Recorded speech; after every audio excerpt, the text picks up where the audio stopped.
Ya ayyuhalladzina amanu dkhulu fis-silmi kaffah wa la tattabi'u khutuwatis syaitan innahu lakum aduwwum mubin. Hai orang-orang yang beriman, masuklah kamu ke dalam Islam secara keseluruhannya dan janganlah kamu turuti langkah-langkah setan. Sesungguhnya setan itu musuh yang nyata bagimu. Ya, biar bisa kafah, cara pertama ya, jangan ikuti langkah-langkah setan. Itu Allah sudah beri solusinya ya. Dengan tidak mengikuti langkah-langkah setan itu berarti memperlakukan setan sebagai musuh. Inna syaitana lakum adu fattakhidhuhu aduwa. Memperlakukan setan sebagai musuh berarti tidak mengikuti apapun langkah setan. Setan itu punya banyak langkah dari A sampai Z. Lah, dari A sampai Z ini jangan satu pun yang kita ikuti. Kalau kita mengikuti satu saja langkah setan, maka akan meremen. Sehingga kita akan mengikuti langkah-langkah setan yang lain. Maka setan itu selalu memberikan bisikan yang buruk. Dan insya Allah setiap dari diri kita pernah merasakan itu. Bahkan mungkin sampai detik ini.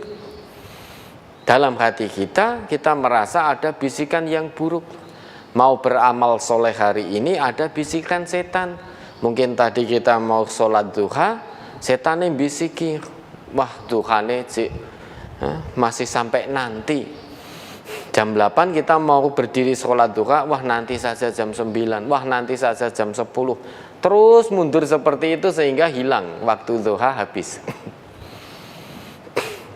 Nah, nanti mungkin setelah sholat duhur kita mau sholat rawatib.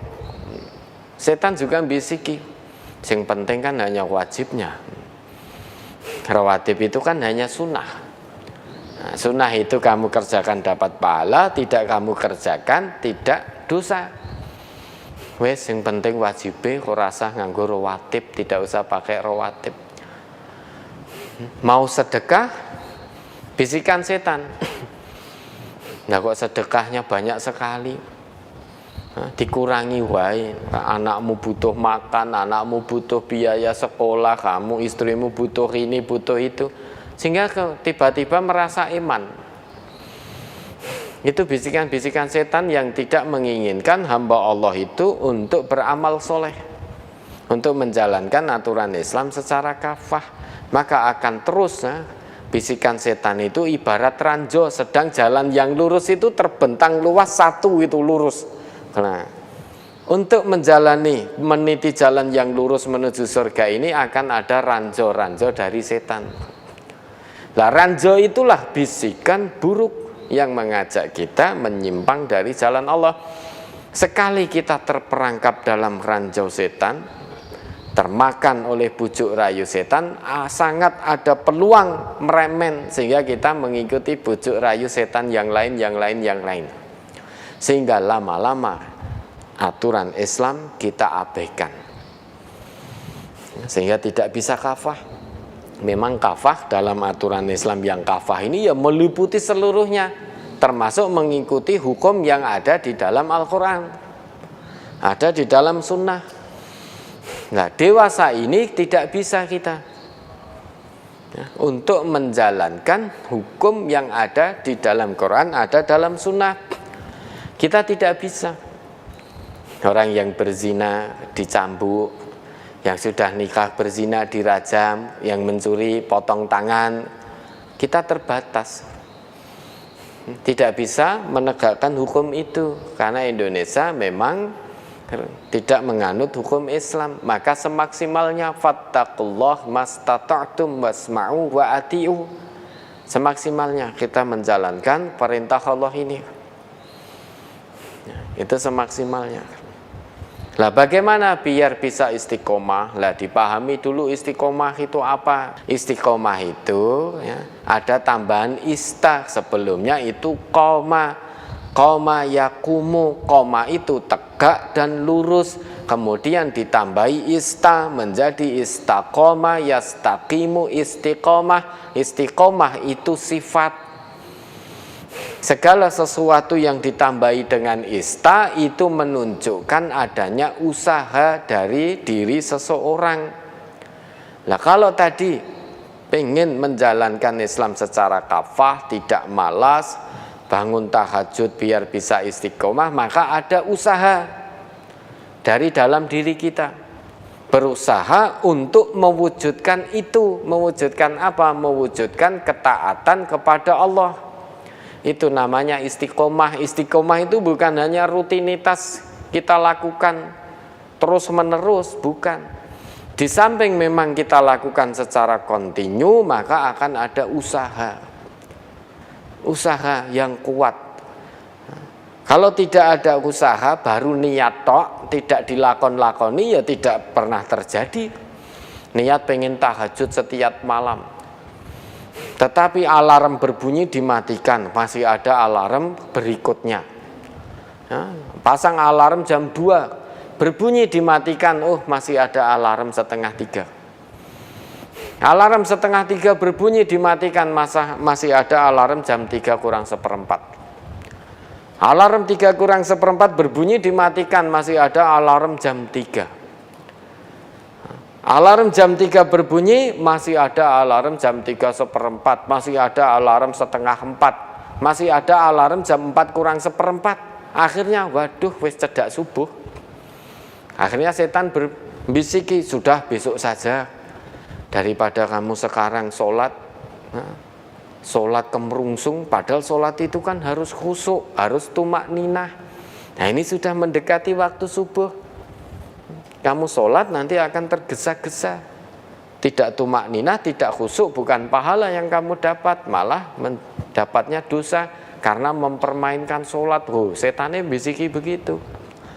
Sudah besok saja, besok tidurnya lebih risik, lebih awal, biar nanti sepertiga malam biar bisa bangun untuk tahajud. Nah, itu kan pinter setan bisiki. Wes toh yakin, setan dengan menungsa itu luwih pinter setan. Luwih pinter setan. Jangan merasa saya tidak mungkin tergoda oleh setan. Jangan punya perasaan seperti itu. Nabi Adam saja tergoda, apalagi kita. Ya, dulu Nabi Adam pernah melakukan satu kesalahan karena terbujuk rayu oleh bisikan setan, memakan buah larangan. Kemudian mendapat sanksi dari Allah dan bertobat, diterima tobatnya oleh Allah. Apalagi kita, Nabi bukan, Rasul bukan, gawe dosa sik bendino, ngono kok punya perasaan tidak mungkin terganggu oleh setan. Setan itu lebih pintar daripada kita. Hati-hati, perlakukan setan sebagai musuh, jangan perlakukan setan sebagai teman setia. Di samping itu, yakini bahwa agama ini mudah. Nabi kita ngendika begitu, innad dina yusrun, agama ini mudah. Kalau mudah maka jangan dipersulit. Karena Nabi kita juga bersabda, wala yushadda hadzal dina ahadun illa ghalabahu.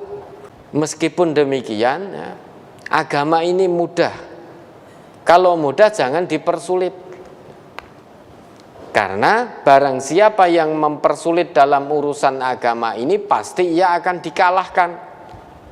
Dikalahkan apa? Wong menyulit-nyulit agama sehingga dia mau mengamalkan agama ini menjadi berat. Sedangkan agama ini diturunkan bukan sebagai beban, namun sebagai petunjuk. Lah, agama ini mudah. Kalau ada orang yang mempersulit agama, dia pasti akan dikalahkan. Dikalahkan dalam arti dia merasa agama ini menjadi beban, menjadi berat sehingga tidak mau mengamalkan agama. Karena merasa berat, merasa terbebani dengan agama ini. Harus sholat, harus zakat, harus puasa, harus ngomong yang baik, harus berbuat yang baik. Kalau itu semuanya merasa dia menjadikan bebannya, maka tentu dia tidak akan dengan senang hati melakukannya. Maka perintah Nabi, fasaddidu, berlaku luruslah dalam agama. Wa qaribu, berlaku wajarlah dalam beribadah kepada Allah. Wis rasah ditambah, rasah dikurang. Berlaku wajarlah dalam menjalankan agama ini. Bagaimana? Ya jangan ditambah, jangan dikurang. Karena agama ini ya wis pas seperti ini dari Nabi. Ini yang ditinggalkan oleh Nabi kita. Wa absyiru, dan berbahagialah, wasta'inu bil ghadwati warrauhati wa syai'im minad duljah, dan bergembiralah, wa absyiru, bergembiralah menjalankan agama ini, jangan merasa terbebani. Berkata baik, ya kita berkata baik dengan penuh kegembiraan, jangan merasa terbebani, wah dadak ngomong jujur, wah ra oleh fitnah. Maka kita berkata jujur dengan perasaan penuh gembira, dan mintalah tolong pada Allah di waktu pagi dan sore dan sedikit di malam hari. Artinya minta tolong terus pagi, sore, malam, pagi, sore, malam, pagi, sore, malam, minta tolong kepada Allah. Insya Allah dengan begitu akan bisa istiqomah di jalan Allah ini. Kita menjalankan agama terasa ringan, tidak terasa berat, tidak terasa terbebani. Semuanya kembali ke dirinya masing-masing, tinggal mau berusaha atau tidak. Kalau mau berusaha, insya Allah Allah akan mudahkan jalannya. Tetapi kalau tidak mau berusaha, mulai saja belum, tangeh lamun mau istiqomah. Maka dimulai. Setan itu lebih mudah menggoda manusia yang randang mulai-mulai. Kalau manusia untuk beramal soleh kok tidak mulai-mulai, setan itu lebih mudah menggoda. Dengan ongkang-ongkang kaki saja berhasil. Misalkan tadi mau tahajud, setan cukup dengan ongkang-ongkang kaki. Loh, malam-malam hujan kok mau bangun tahajud, dingin loh. Nanti kamu wudhu, dingin, sakit nanti. Belum lagi gigimu linu-linu loh kalau terkena air dingin. Sudah cukup dengan begitu sudah ngelokro kita. Karena tidak segera dimulai-mulai. Meskipun ada bisikan itu, lawan, jangan dituruti. Oh ini bisikan setan, saya harus kalahkan karena setan itu musuh bagi saya. Maka bangun, geregah, bangkit, berdiri. Di tengah dinginnya malam tetap bangun. Tetap bangun di tengah dinginnya malam. Ambil air wudhu, munajat kepada Allah. Lah nanti kalau sudah mulai begitu, setan semakin berat menggoda. Paling tidak kalau kita amal soleh itu berlari, karena istiqomah kenceng, setan bisikan apapun tidak digubris. Setan kok nek mau nggoda, paling ndak ya lari, orang mengongkang-ongkang kaki. Tidak cukup lagi, oh adem loh, sudah tidak mempan. Sudah tidak mempan. Kalau belum kita mulai, hanya dengan bisikan dingin. Kamu masih ngantuk, kurang tidur, besok kerjamu piye nek kamu kurang tidur nanti sakit.